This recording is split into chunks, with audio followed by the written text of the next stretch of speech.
ఓం నమో వెంకటేశాయ. సత్యపాశ పరివీత నిత్యభావ పరిణీత గోవింద గోవింద.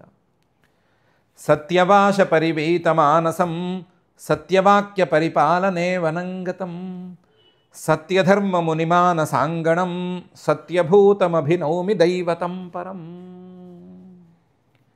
అని అతులిత కరుణా వరుణాలయుడైన శ్రీనివాస పరమాత్మని శ్రీరామచంద్రమూర్తిగా భావించుకుని నమస్కరించుకుంటూ శ్రీ శుకులవారు ఉపదేశం చేసిన శ్రీమద్భాగవతం యొక్క అధ్యయన కార్యక్రమాన్ని మనం ప్రారంభించుకుందాము. యథాప్రకారం ప్రార్థనా శ్లోకాలను చదువుకుందాము, మంగళాచరణం చేసుకుందాము. శ్రీగణేశ ప్రార్థన. మాతామహ మహాశైలం మహస్తదపితామహం కారణం జగతాం వందే కంఠాదుపరివారణం.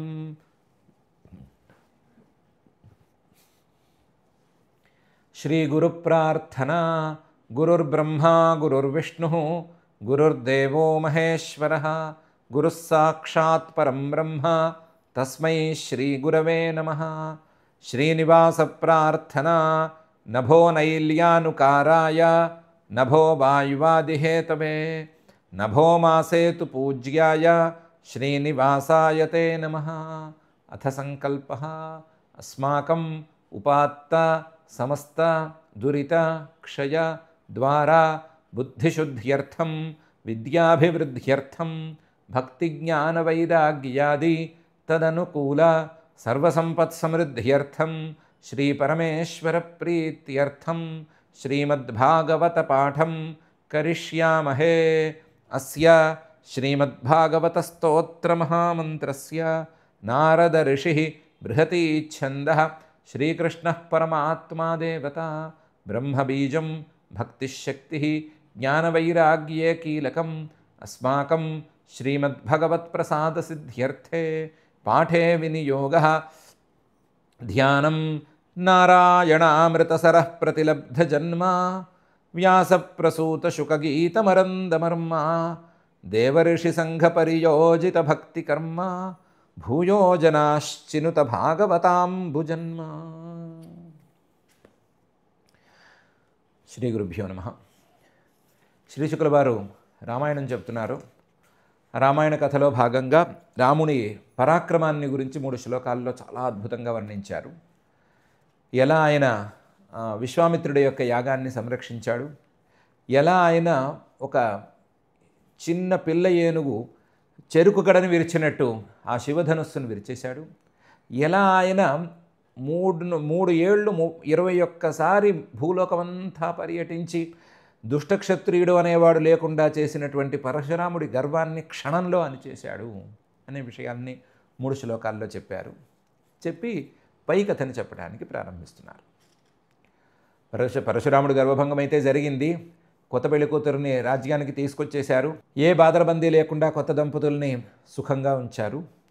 కొన్నాళ్ళు అయిన తర్వాత ఊళ్ళో పెద్దలందరూ మీరు పెద్ద కొడుకు రాముడికి యువరాజ్య పట్టాభిషేకం చేయాలి అని దశరథుడిని కోరారు. దశరథుడికి కూడా ఆ మాట నచ్చింది. నచ్చి యువరాజ్య పట్టాభిషేకానికి కావాల్సిన ఏర్పాట్లన్నీ చేసుకున్నారు. ఏర్పాట్ల కంటే కూడా ఎక్కువగా పట్టాభిషేక మహోత్సవం ప్రారంభం అయిపోయింది. పట్టాభిషేకం అంటే ఏదో రావటం, కూర్చోవటం, 2 మాటలు మాట్లాడడం కాదు. దానికి చాలా పెద్ద ప్రాసెస్ ఉంటుంది, తంతు ఉంటుంది. ధార్మికంగా చాలా నియమాలు ఉంటాయి. ఆ నియమాలను పాటిస్తున్నారు. అప్పటికి కంకణాలు అవి కట్టేసుకున్నారు. అలాగే ముందు రోజు ఉపవాసం ఏదో చేయాలి, ఆ ఉపవాసం చేసుకున్నారు. అలాగే ఆ రోజు పట్టాభిషేకం అనే ఉద్దేశంతో క్రితం రోజు క్షౌరం చేయించుకున్నారు. చక్కగా పిలక వదిలిపెట్టి క్షౌరం చేయించుకుని నీట్గా తయారై సిద్ధంగా ఉన్నారు. సిద్ధంగా ఉండగా ఒక చిన్న సంఘటన జరిగింది. అది మొత్తాన్ని మలుపు తిప్పేసింది. దశరథ మహారాజు గారికి 3 భార్యలు అనుకున్నాం కదా. 3 భార్యల్లో 3వ భార్య కైకేయి అంటే కొంచెం చిన్న ఆవిడ. ఆయన మీద ఈయనకి ప్రేమ ఎక్కువ. కారణాలు ఏమైనా కావచ్చు. ఈయనకి ఆవిడకి వయసులో అంతరం ఎక్కువ. ఆ కైకేయికి మంథర అని ఒక దాసి. ఆ దాసి వచ్చి నీ పిల్లవాడికి రాజ్యం లేకుండా నీ సవితి పిల్లవాడికి రాజ్యం ఇవ్వటం ఏంటి అని ఈవిడ్ని ఎగదోసింది కైకేయిని.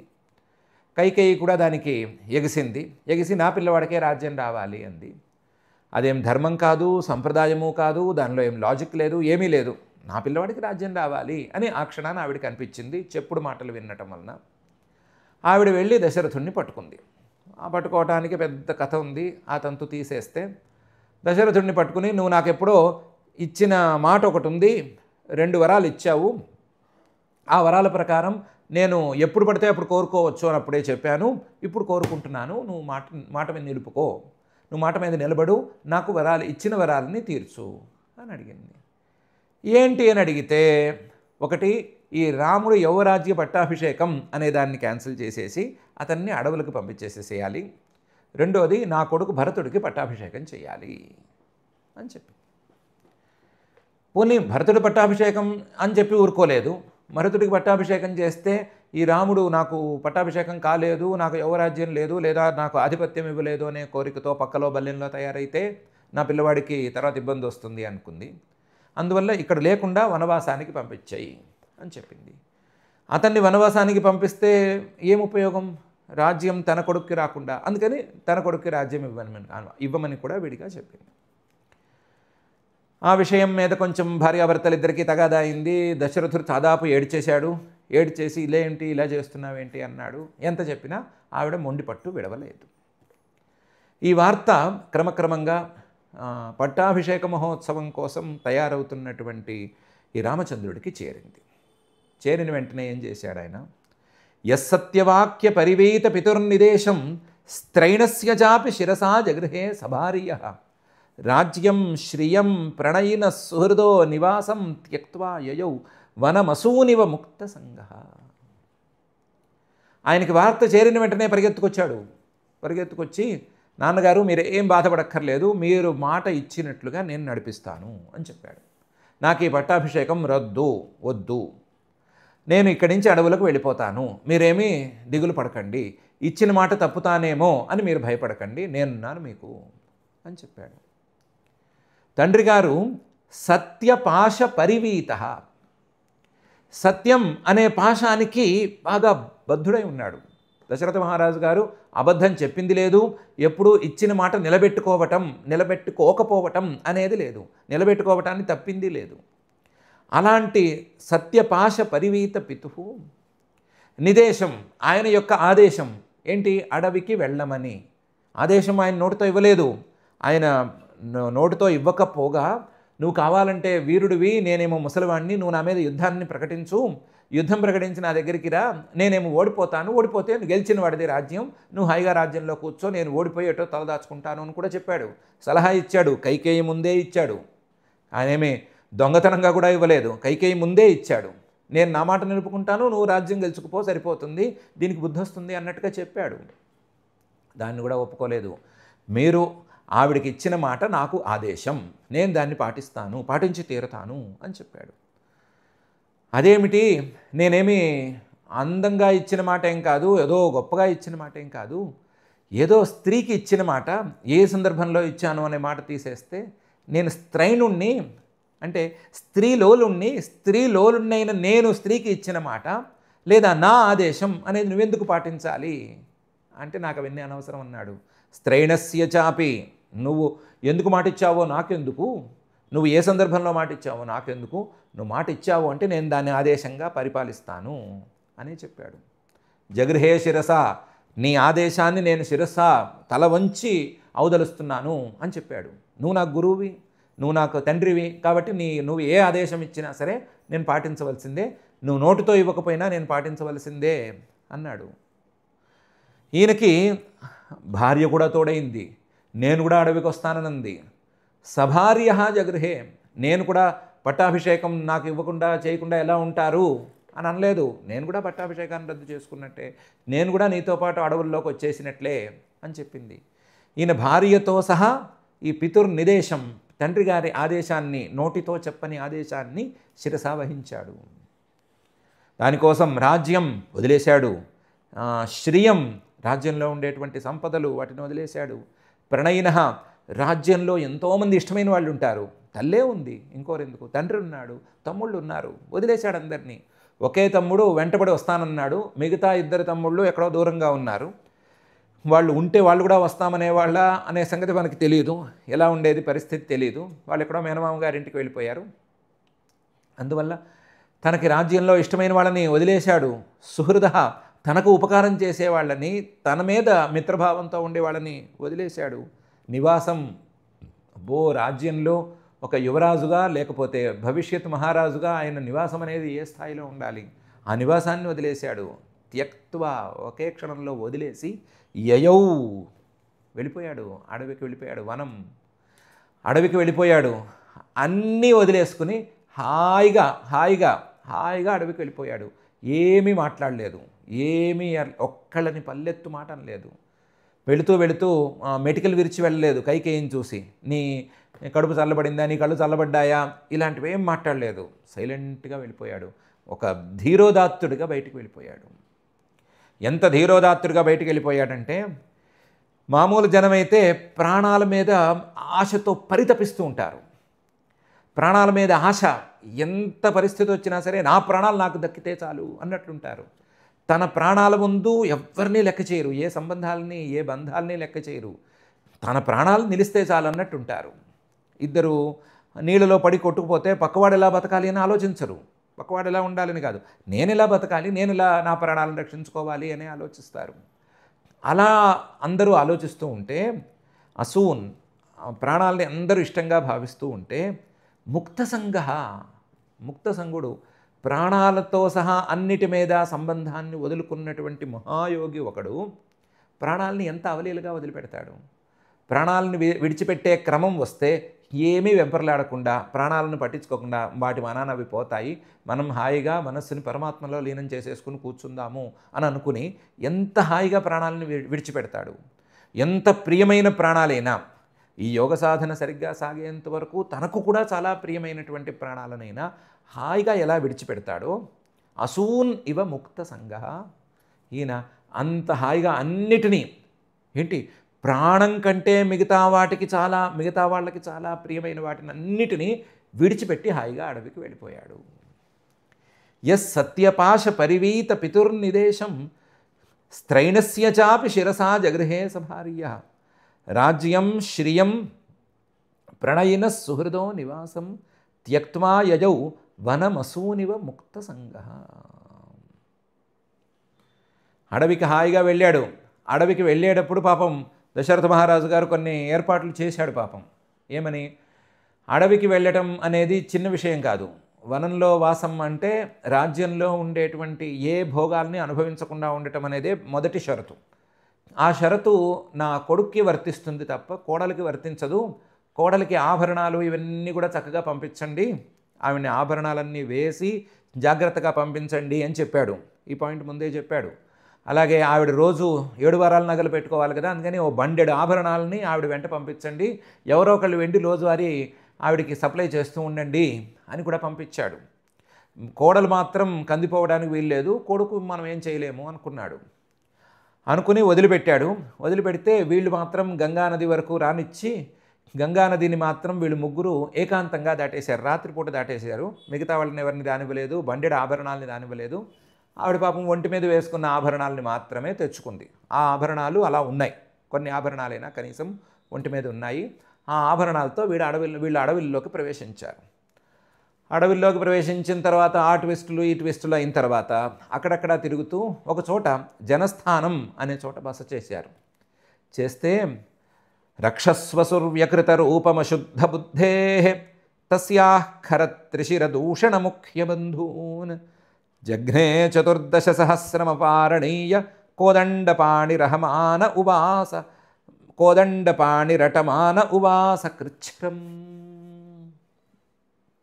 అక్కడ అనుకోకుండా ఇతనికి రాక్షసులతో విరోధం అనేది ఏర్పడింది.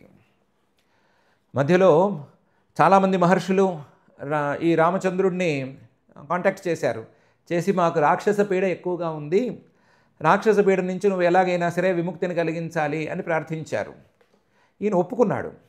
ఒప్పుకుంటే పక్కనే ఉండే భార్య అంది, నువ్వు రాక్షస పీడని ఎలా విరగడజేస్తావు, నీకు రాక్షసులకి విరోధం ఎక్కడి నుంచి పుండి, విరోధం లేకుండా నువ్వు వాళ్ళ మీద యుద్ధం ఎలా చేస్తావు, అసలు నీకు వాళ్ళకి సంబంధం లేకపోతే నువ్వెలా వాళ్ళ మీద యుద్ధం చేస్తావు అని అడిగింది. అడిగితే ఈయన సమాధానం చెప్పాడు. ఏమని?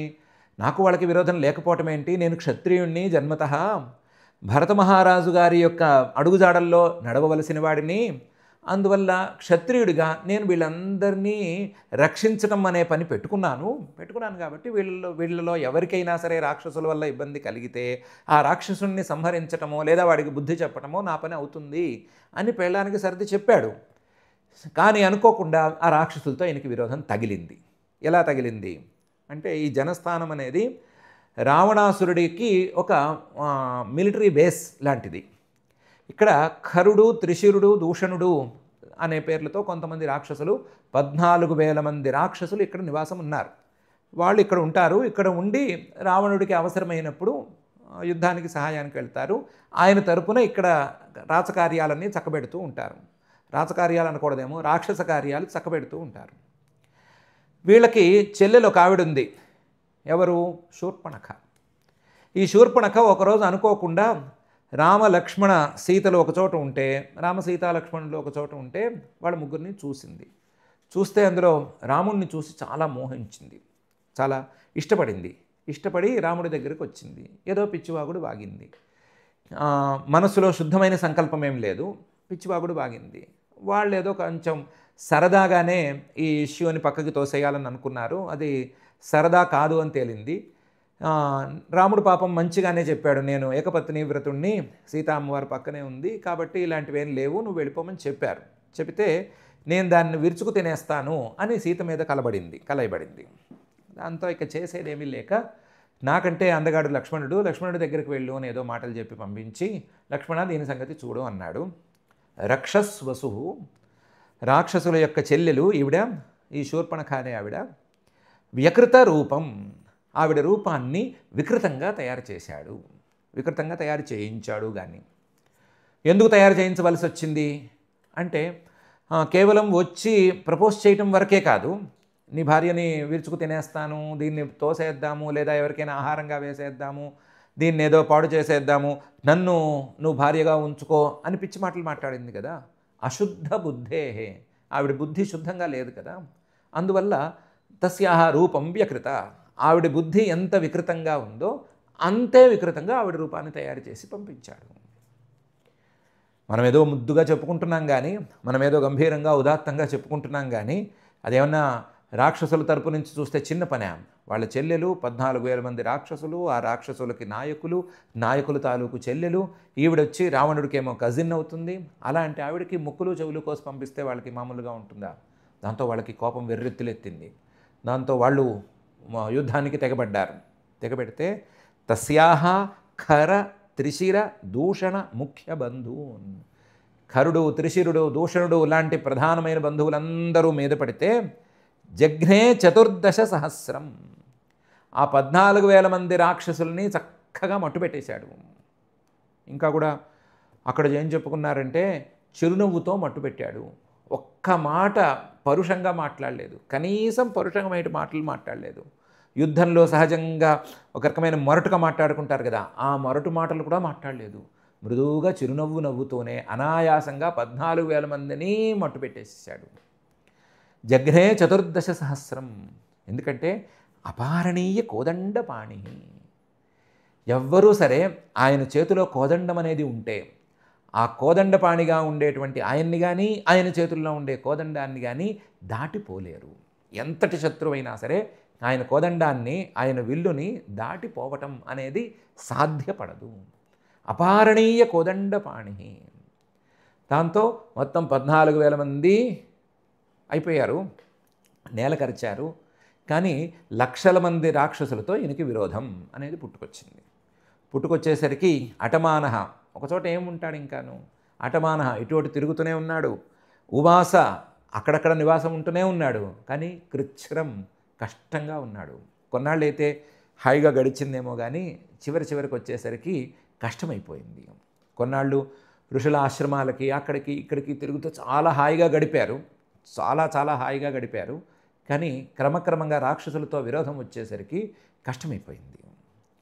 రక్షస్వసుర్వ్యకృత రూపమశుద్ధ బుద్ధే తస్యాః ఖర త్రిశిర దూషణ ముఖ్య బంధూన్ జఘ్నే 14 సహస్రం అపారణీయ కోదండపాణి రటమాన ఉవాస కృచ్ఛ్రం. ఇందులో రాక్షసులతో విరోధం అనేది ఒక ఎత్తైతే, ముక్కులు చెవులు కోయించుకున్న శూర్పణఖది మరొక దారైంది. ఆవిడ డైరెక్ట్గా లంకలో ల్యాండ్ అయింది. లంకలో ల్యాండ్ అయ్యి రావణాసురుడి చెవుల్లో ఊదింది. మామూలుగా మనిషికైతే 2 చెవులు ఉంటాయి, ఈ రావణాసురుడికేమో 20 చెవులు ఉన్నాయి. 20 చెవుల్లో ఒకేసారి ఊదింది. ఏమని ఊదింది అంటే, అడవిలో ఎవరో కొత్తగా వచ్చారు, 3 ఉన్నారు, ఆ 3లో మధ్యలో ఒక ఆవిడ ఉంది, ఆవిడ చాలా అందగత్తె, నీకు సరిపోతుంది అని ఊదింది. దాంతో సీతాకథాశ్రవణ దీపిత హృచ్ఛయేన సృష్టం విలోక్య నృపతే దశకంధరేణ జఘ్నేద్భుతైన వపుషాశ్రమతోపకృష్ట మారీచమాశు విశిఖేన యథా కముగ్రహ అనే సంఘటనలు వరుసగా జరిగిపోయినాయి. సీతాకథ, సీత తాలూకు కథని, సీత తాలూకు అందాన్ని విన్నాడు ఎవరు? రావణుడు. సీతాకథాశ్రవణం అనేది చేయంగానే దీపిత హృచ్ఛయేన, సీతామ్మవారి గురించి వింటే మిగతా వాళ్ళందరికీ ఏదో భక్తిభావం పొంగుకొస్తుంది. సీతామ్మవారిని గురించి వింటే మిగతా వాళ్ళందరికీ పాతివ్రత్యం అంటే ఏంటో తెలుస్తుంది. సీతామ్మవారిని గురించి వింటే మిగతా వాళ్ళందరికీ పట్టుదల అంటే ఎలా ఉండాలి అని అర్థమవుతుంది. కానీ ఈ రావణుడికి మాత్రం సీతామ్మవారిని గురించి వినంగానే లోపల మన్మథ బాధ మొదలైంది. హృచ్ఛయ, ఆ మన్మథుడు ఆ రావణాసురుడు హృదయంలో ఎప్పుడూ పడుకునే ఉంటాడు. ఆ పడుకున్న మన్మథుడు రావణాసురుడి హృదయంలో లేచాడు.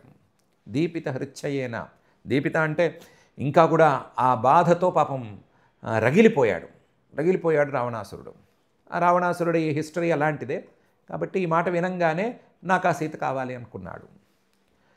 అనుకుని సహజంగా రాక్షసుడు కదా, సహజంగా మంచి భావం ఉన్నవాడు కాదు కదా, సహజంగా మంచిగా స్ట్రైట్ ఫార్వర్డ్గా వెళదామని అనుకున్నవాడు కాదు కదా.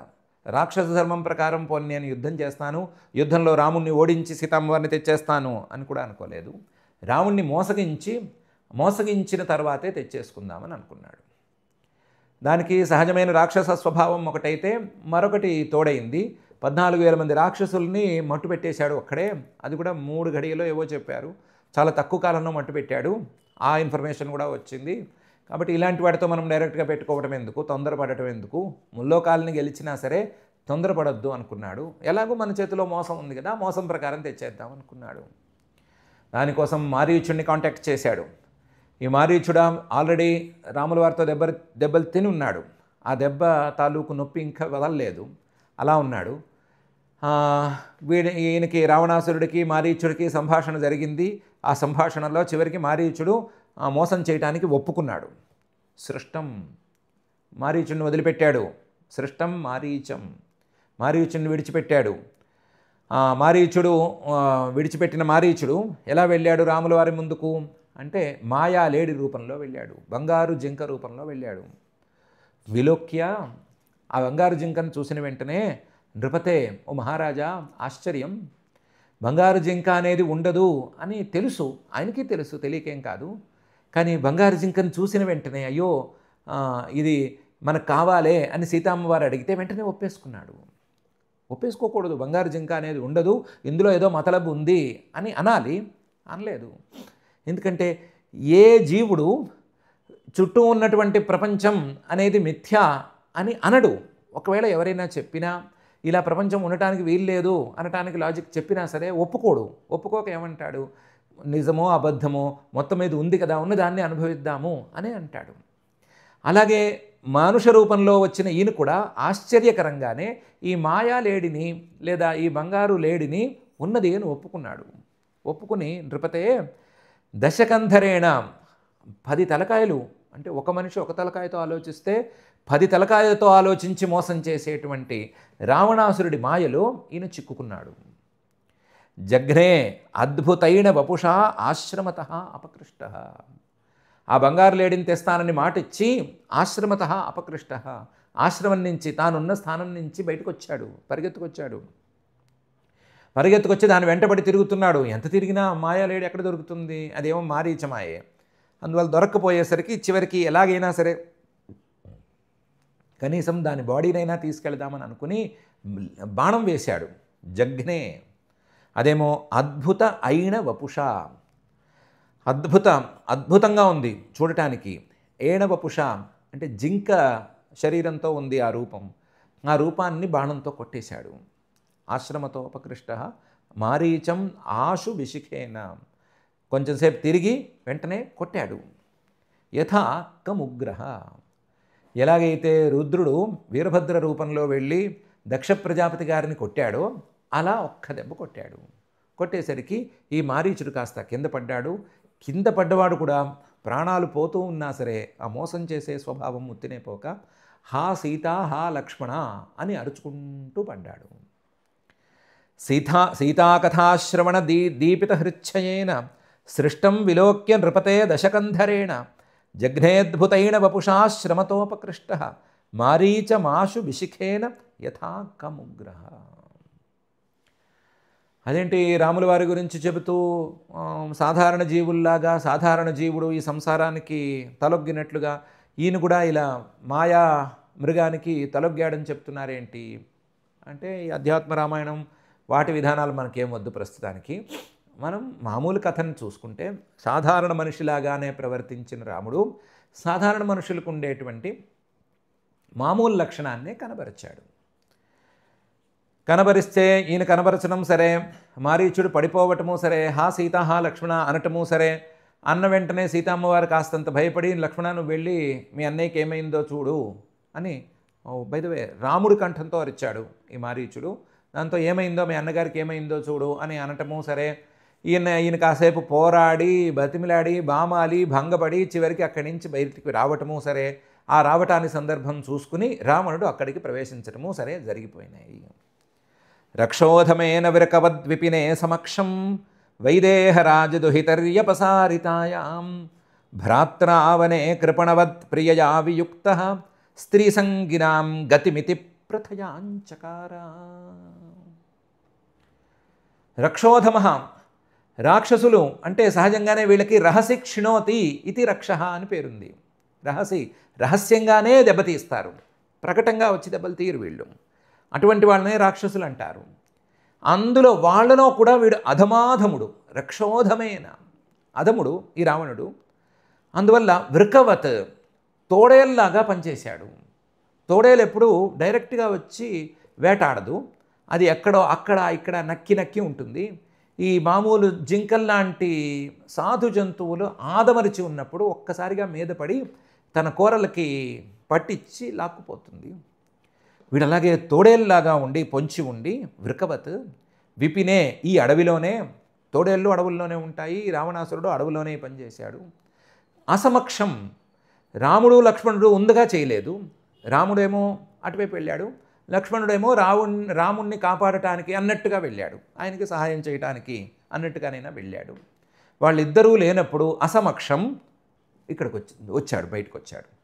వచ్చి వైదేహరాజ దుహితరి, ఆవిడ విదేహరాజు జనక మహారాజు గారు, ఆయన యొక్క కూతురు రాజపుత్రిక, చాలా సుతారంగా పెరిగింది, చాలా ఉన్నతంగా పెరిగింది, చాలా గొప్ప స్థాయిలో పెరిగింది. ఆయనేమో జనక మహారాజు గారు మంచి తత్వజ్ఞాని అని పేరు, ఆ తత్వజ్ఞాన వాసన పరంపరలో పెరిగింది ఆవిడ. అలాంటి ఆవిడ్ని అపసారితాయాం లాక్కెళ్ళిపోయాడు. రక్షోధమైన వృకవద్ విపినే సమక్షం వైదేహ రాజదుహితరి అపసారితాయాం. తర్వాత ఏం జరిగింది, ఏం జరుగుతుంది? లక్ష్మణుడేమో రాముడిని వెతుక్కుంటూ రాముడి దగ్గరికి వెళ్ళాడు. రాముడేమో నువ్వు నా దగ్గరికి ఎందుకు వచ్చావురా, అక్కడ సీతమ్మవారిని కాపాడాలి కదరా, ఇదేదో మాయా వ్యవహారంలా ఉందిరా అని అన్నాడు. అయ్యో అయ్యో అనుకుంటూనే ఇద్దరు వెనక్కి వచ్చారు. వెనక్కి వచ్చి చూస్తే సీతమ్మవారు లేదు. లేకపోతే భ్రాత్రా సహవనే, ఇంకా అడవిలోనే ఈ తమ్ముడు గారితో లక్ష్మణుడితో కలిసి వెతుకుతూ పోయాడు. కృపణవత్, దీనంగా, ఎంత దీనమంటే చెప్పుకోరాని దీనంగాను, ఒక్కొక్క చెట్టుని పుట్టని ఆకుని అలముని అన్నిటినీ, ప్రతి జింకని ప్రతి జంతువుని, సీతను చూశారా, సీతను చూశారా, నా సీతను చూశారా, నా సీత ఇటు వెళ్ళిందా అటు వెళ్ళిందా, మీలో ఎవరికైనా తెలుసా అని అడుగుతూ అడుగుతూ దీనంగా వెతికాడు.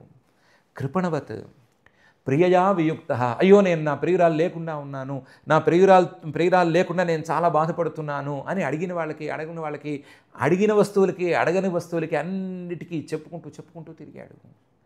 కృపణవత్ ప్రియయా వియుక్త. ఎందుకింత చేస్తూ తిరిగాడు అంటే, వచ్చినవాడు పరమాత్మే, వచ్చినవాడు మానుష రూపంలోనే ఉండి మనిషిలానే ఉండాలి తప్ప నా శక్తుల్ని చూపించకూడదు అని ముందే నిర్ణయించుకునే వచ్చాడు. అయినా సరే ఈ మనిషిగా ఉన్నప్పుడు మనుషులు చేసే తప్పుల్ని ఎత్తి పట్టి చూపించడానికి కూడా ఈ పని చేశాడు. ఏం చేశాడు? స్త్రీ సంగినాం గతిమితి ప్రథయాంచకార. స్త్రీలు లేదా ఇళ్ళు వాకిళ్ళు ఇలాంటి ప్రాపంచిక విషయాల మీద ఆసక్తి ఎక్కువ ఉన్న వాళ్ళకి వాటితో కనుక వియోగం కలిగితే ఏడుపు ఇలాగే ఉంటుంది అని చూపించడానికి ఈ పని చేశాడు. ఇది ప్రథయాంచకార. ఈ రకంగా ఉంటుంది, మీరు చూసుకోవచ్చు. నాకేదో మిగతా వాటి మీద ధ్యాస లేదు, భార్య మీదే ఎక్కువ ఇష్టము. ఆ భార్య కనిపించకపోతే నేను ఇలా ఏడుస్తున్నాను. మిగతా వాళ్ళు ఆస్తుల మీద ఇష్టం ఉన్నవాళ్ళు ఆస్తులు కనిపించకపోతే ఏడుస్తారు. పదవుల మీద ఇష్టం ఉన్నవాళ్ళు పదవులు లేకపోతే క్షణం కూడా బతకలేరు. నీటిలోంచి బయటకు వచ్చిన చేపల్లాగా విలవిల్లాడిపోతూ ఉంటారు. ఇలా అందరూ వాళ్ళకి ఏ భౌతికమైనటువంటి విషయం మీద ఆసక్తి ఉంటే ఆ ఆసక్తి ఉన్న విషయం దూరమైతే ఎప్పుడూ బాధపడుతూ ఉంటారు అనే సంగతి చూపిస్తూ తిరిగాడు. చూపించడం కోసం తిరిగాడు. అలా చూపించడం కోసమే మనిషిగా మాయా లేడి బంగారు లేడి లేదని తెలిసే అవకాశం ఉన్నా, మనిషిగా మామూలుగా అందరికీ అవకాశం ఉన్నా సరే దానికోసం పరిగెత్తుకు వెళ్ళాడు, వెంపర్లాడాడు తాను కూడాను. రక్షోధమేన వృకవద్ విపినే సమక్షం వైదేహ రాజదుహితర్యపసారితాయాం భ్రాత్రావనే కృపణవత్ ప్రియయా వియుక్త స్త్రీసంగినాం గతిమితి ప్రథయాంచకార. సరే, ఆయన మనందరికీ ఏం పాఠం చెప్పాడనే సంగతి తర్వాత, ముందు ఆయనకి భార్య దొరకాలి కదా, ప్రియురాలు దొరకాలి కదా. అదెలా అంటే దానికోసం వెతుకుతూ వెళ్ళాడు. వెతికితే మధ్యలో జటాయు గారిని ఒక పెద్ద గద్ద దొరికింది. ఆ గద్దేమో జటాయు గారేమో ఈయన తండ్రికి, ఈ శ్రీరాముడి తండ్రికి స్నేహితుడు అని కూడా చెప్పుకుంది. అయితే ఆ గద్ద ఉన్న పరిస్థితి చాలా ఘోరమైన పరిస్థితి. ప్రాణం పోతూ చివరి క్షణాల్లో ఉంది. ఎవరో ఆ గద్ద తాలూకు రెక్కలు కత్తితో కోసేశారు. ప్రాణాలు తీసేంత వరకు కోసి రక్తం ఓడుతుండగా వదిలిపెట్టి వెళ్ళిపోయారు. ఎందుకు నువ్వు ఇలా ఉన్నావు అని అడిగితే, ఏం లేదు, రాక్షసుడు రావణుడు ఒక స్త్రీని ఎత్తుకుపోతూ ఉంటే ఆ స్త్రీ కాస్త ఏడుస్తోంది, రక్షిద్దాం కదా అని రావణుడి మీద దాడి చేశాను. దాడి చేస్తే రావణుడు తన కత్తితో నా రెక్కలన్నీ కోసేసి నాకు గాయాలు తగిలేట్లు చేసి నా రక్తం ఓడేట్లు చేసి ఇక్కడ పడేసిపోయాడు అని చెప్పింది. అప్పుడు పాపం ఏం చెప్పుకున్నాడు, ఎవరో కాదు, నా ప్రియురాలు, నా భార్య, నా సీతే అని చెప్పుకున్నాడు. ఏ ఉపయోగం? రావణాసురుడు తీసుకెళ్ళిపోయాడు, దక్షిణం వైపుకు తీసుకువెళ్ళిపోయాడు. లంక అతని నివాస స్థానం నాకు తెలుసు, అక్కడికి వెళ్ళిపోయాడు. కాకపోతే ఇప్పుడు ఎక్కడున్నాడో ఏమిటి తెలియదు అని చెప్పాడు. ఈయన చెప్పి ప్రాణాలను విడిచిపెట్టాడు. ఎవరు? జటాయువు గారు. అప్పుడు దగ్ధ్వాత్మకృత్య హతకృత్యమహన్క బంధం సఖ్యం విధాయ కపిభిః దయితా గతింతైః బుద్ధ్వాథ వాలినిహతే ప్లవగేంద్ర సైన్యైః వేలామగాత్ సమనుజో జభవార్చితాంఘ్రిః. ఆ జటాయు మీద చాలా చాలా చాలా ప్రేమతో, చాలా గౌరవంతో ఆ జటాయువుకి దహన సంస్కారాలు చేశాడు. నిజానికి ఈయన శ్రీరాముడు తన చేత్తో తండ్రికే దహన సంస్కారాలు చేయలేకపోయాడు. తండ్రి గారు ఈయన అడవికి వస్తూనే గతించాడు, ఈయన మీద దిగులతో గతించాడు. గతిస్తే కొన్నాళ్ళ పాటు అట్టిపెట్టారు ఆయన బాడీని. బాడీని అట్టిపెడితే చిన్న పిల్లలిద్దరూ వచ్చి, భరతుడు శత్రుఘ్నుడు వచ్చి పైన దహనాది క్రియలు చేశారు. ఈయన దాకా ఆగలేదు. కాబట్టి కన్న తండ్రికి దహన సంస్కారం చేయలేకపోయాడు ఈయన. కానీ కన్న తండ్రిలా భావించి ఈ జటాయువుకి దహన సంస్కారం చేశాడు. దగ్ధ్వా. ఈ జటాయువు యొక్క ఇది చెప్పాలి అంటే, గొప్పదనం చెప్పాలంటే ఆత్మకృత్య హతం అని చెప్పాలి. ఈ జటాయువు రావణాసురుడితో తలబడినప్పుడు ఆ స్త్రీ పాపం ఏదో ఆర్తనాదాలు చేస్తోంది. ఈ రావణాసురుడిని ఎత్తుకుపోతున్నాడు. ఈ రావణాసురుడికి ఇలాంటివి ఎన్నో అలవాట్లు ఉన్నాయి. కిడ్నాప్స్ ఇవన్నీ చాలా అలవాట్లు ఉన్నాయి. హ్యూమన్ ట్రాఫికింగ్లు, కిడ్నాపింగ్లు ఇవన్నీ చాలా అలవాట్లు ఉన్నాయి రావణాసురుడికి. అందులో భాగంగా కిడ్నాప్ చేస్తున్నాడు అనే కారణంతో రావణాసురుడి మీద తలబడ్డాడు. రావణాసురుడి మీదకి పడ్డాడు, ఎగబడ్డాడే కానీ రావణాసురుడిని అడ్డుకునే శక్తి కానీ రావణాసురుడిని తగ్గించే శక్తి కానీ లేదు, అతనికి లేదు. ఆ విషయం తెలిసి కూడా పడ్డాడు. ఎందుకు పడ్డాడు? ఆత్మార్థం, తన కోసమే పడ్డాడు. ఏంటి? కష్టంలో ఉన్న వాళ్ళు ఎవరైనా సరే నేను కాపాడి తీరుతాను అని మనసులో ఉంది. దాన్ని కాపాడడం కోసం నా ప్రాణాలను పడంగా పెట్టాల్సి వస్తే పెట్టేస్తాను అనే పాపం అతనిలో ఉంది. అతను అని అనుకుంటున్నాం కానీ జటాయువుని పేరు పెట్టాం కాబట్టి అతను కాదు, గద్ద, ఒక పక్షి, ఆ పక్షిలోనే ఉంది. ఆత్మార్థకృత్యం, ఏం చేసినా సరే తన కోసం చేసుకుంది, ఎవరి మెప్పు కోసమో చేయలేదు. ఆత్మార్థ కృత్యం. కానీ ఆ కృత్యంలో హతం ప్రాణాలను పోగొట్టుకుంది. అలాంటి వాడికి కృత్యం చేయవలసినటువంటి పనులు చేసేవాళ్ళు ఎవరున్నారు? జటాయుకి దహన సంస్కారాలు ఎవరు చేస్తారు? జటాయుకి పైలోకాలు ప్రాప్తించాలి అని ఎవరు వేడుకుంటారు? ఎవరు చేస్తారు? అలాంటి లక్షణాలున్న తన కోసమే ఒక మంచి పని చేసిన ఆ మంచి పనిలో ప్రాణాలనే పోగొట్టుకున్నటువంటి జటాయువుని తన తండ్రిలా భావించి ఆ జటాయువుకి దహన సంస్కారాలు చేశాడు. దగ్ధ్వా ఆత్మకృత్య హత కృత్యం. అలాంటి జటాయువుకి సంస్కారాలు చేసేసి ఇంక ముందుకు సాగాడు. ముందుకు సాగితే మధ్యలో కబంధుడు అనేటువంటి ఒక ఆయన అడ్డం పడ్డాడు. ఆయన చేతులు ఏవో పెద్దగా ఉంటాయి, కడుపుకే నోరు ఉంటుంది, కళ్ళు ఏవో పెద్దగా ఉంటాయి, భయంకరంగా ఉంటాడు అని వర్ణిస్తారు.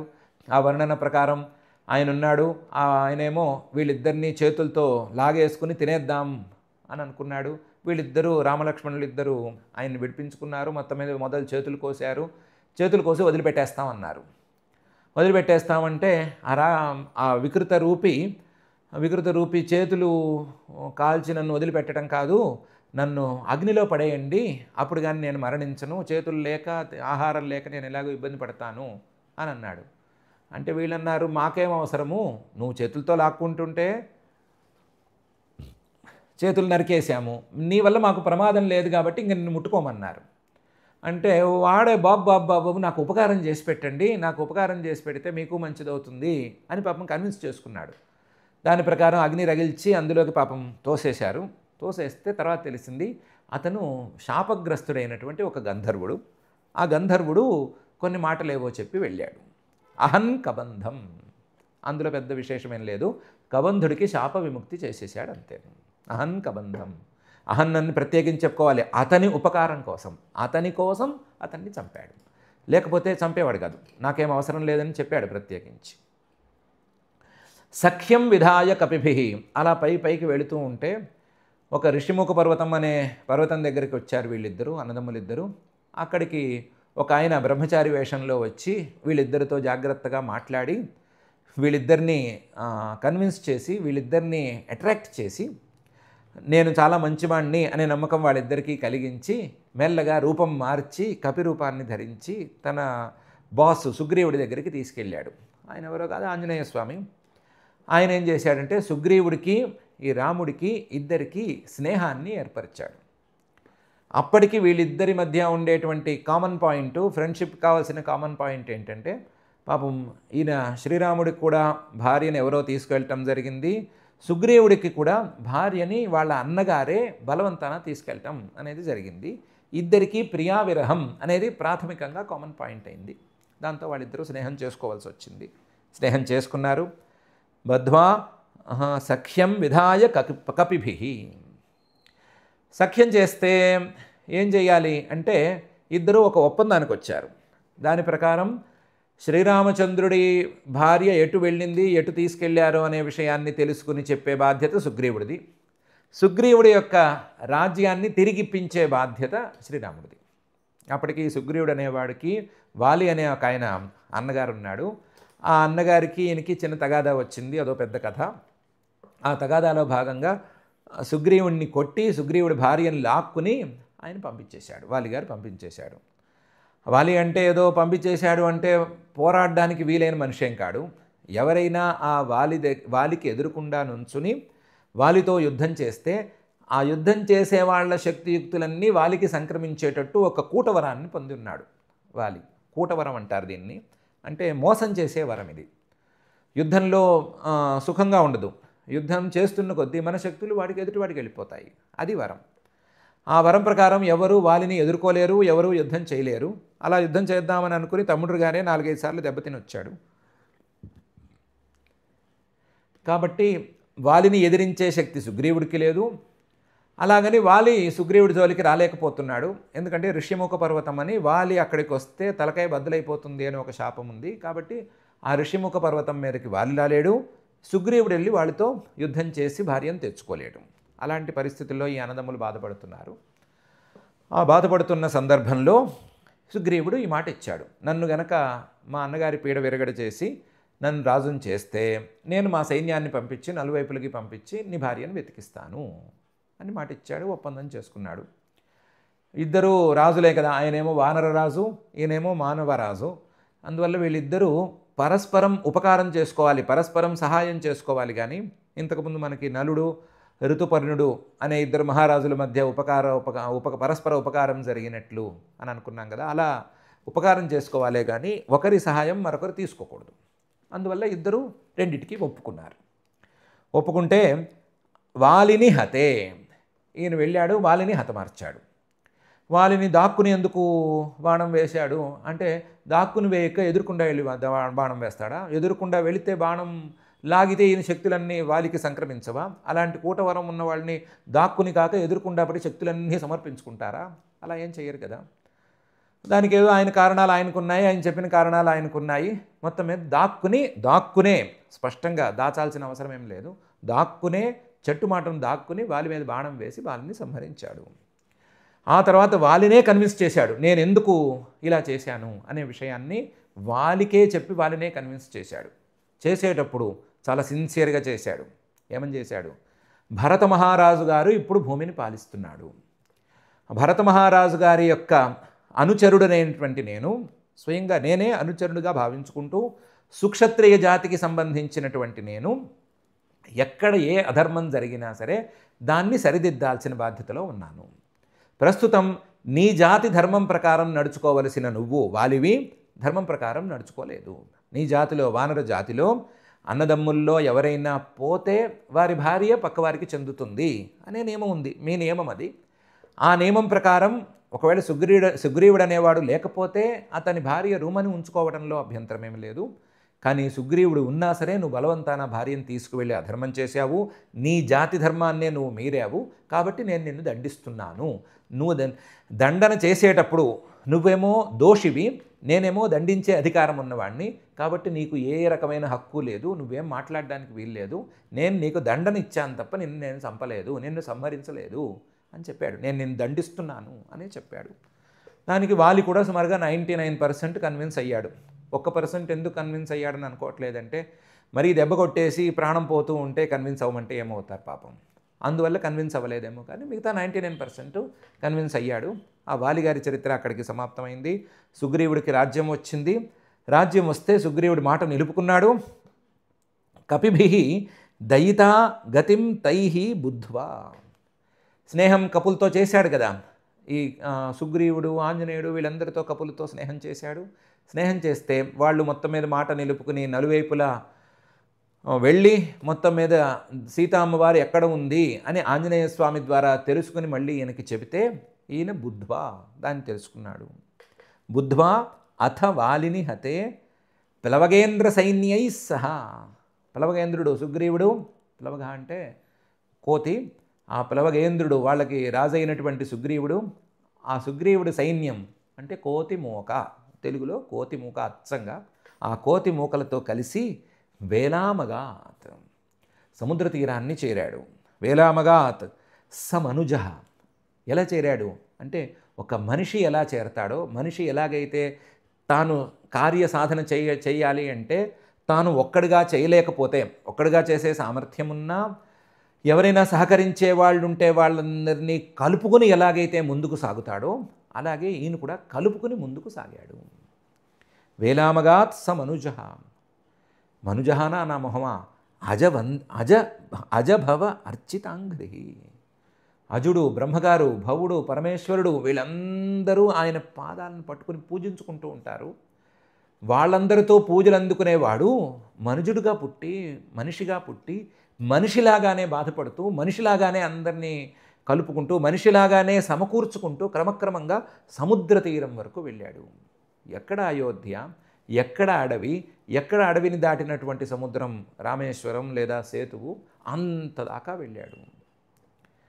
దగ్ధ్వాత్మకృత్య హతకృత్యమహన్కబంధం సఖ్యం విధాయ కపిభిర్దయితా గతింతైః బుద్ధ్వాథ వాలిని హతే ప్లవగేంద్ర సైన్యైః వేలామగాత్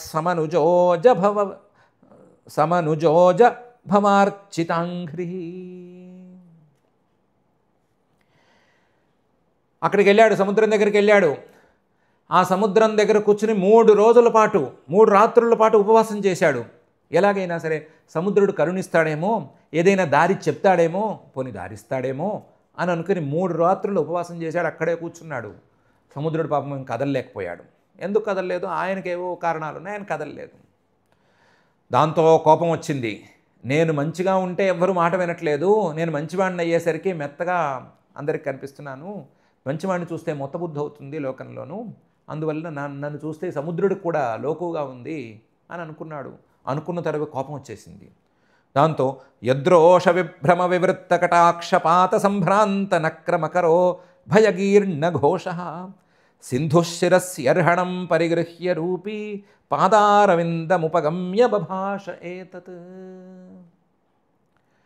ఆయన రోషం, కోపం, ఆ కోపానికి కనుబొమ్మలు కదిలిపోయినాయి.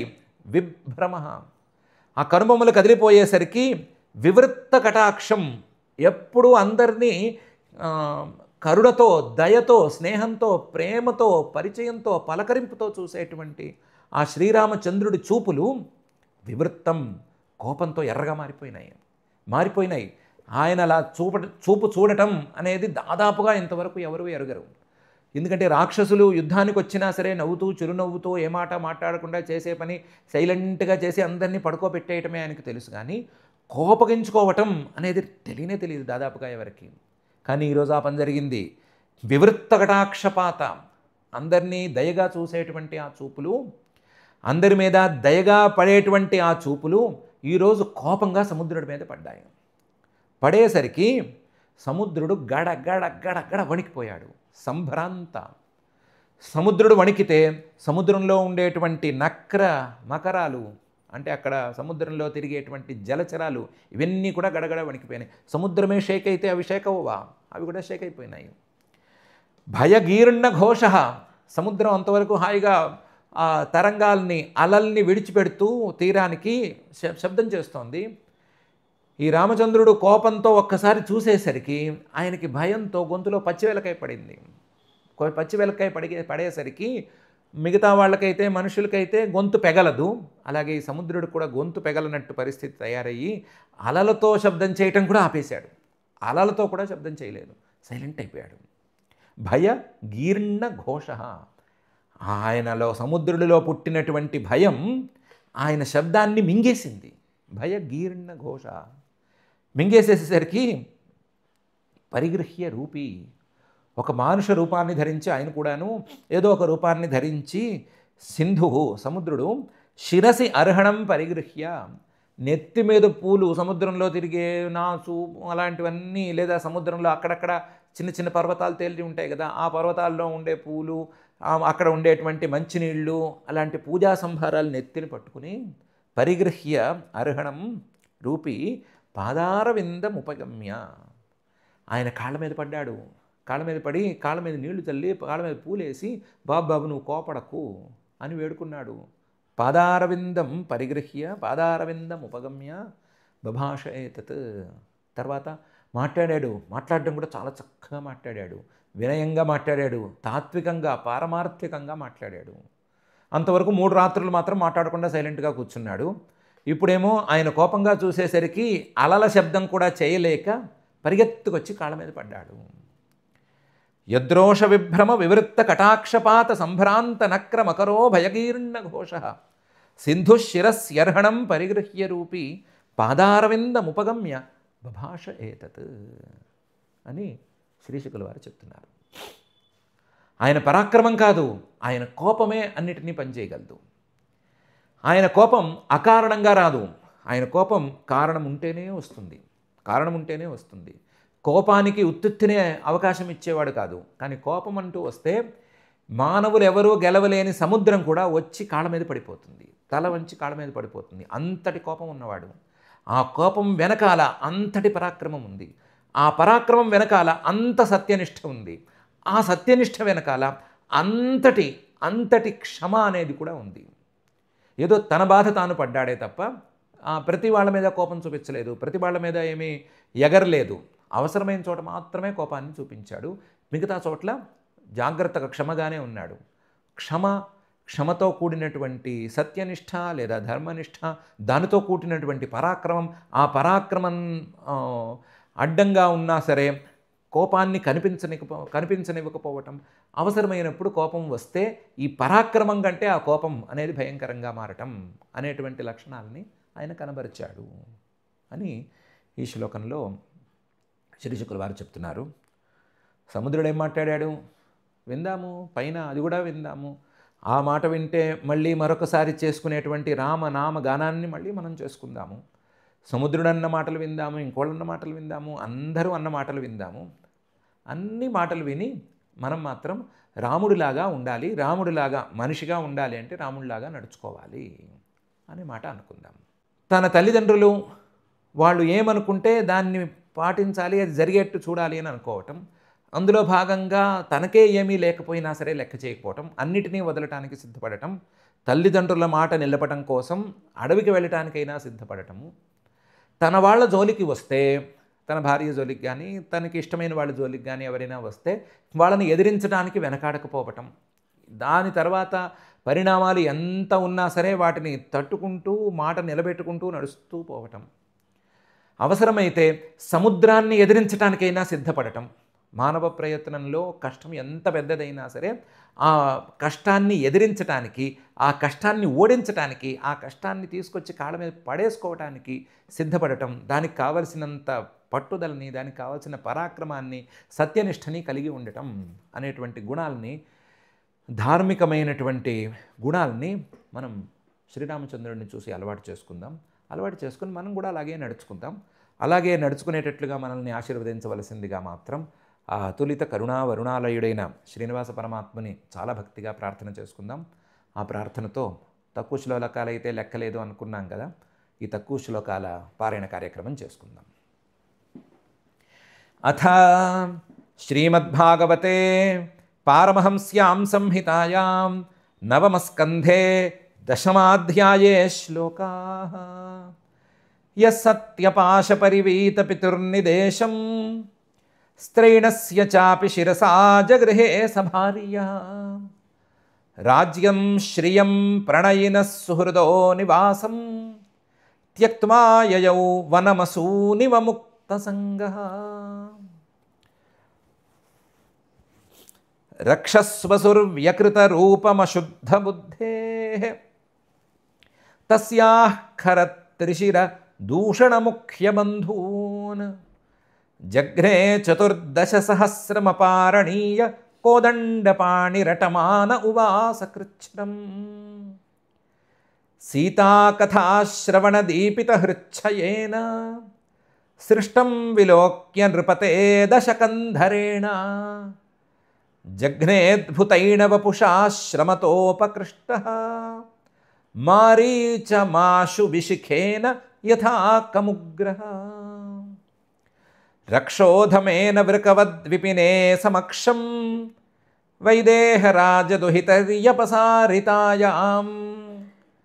భ్రాత్రావనే కృపణవత్ ప్రియయా వియుక్తః స్త్రీసంగినాం గతిమితి ప్రథయాంచకార.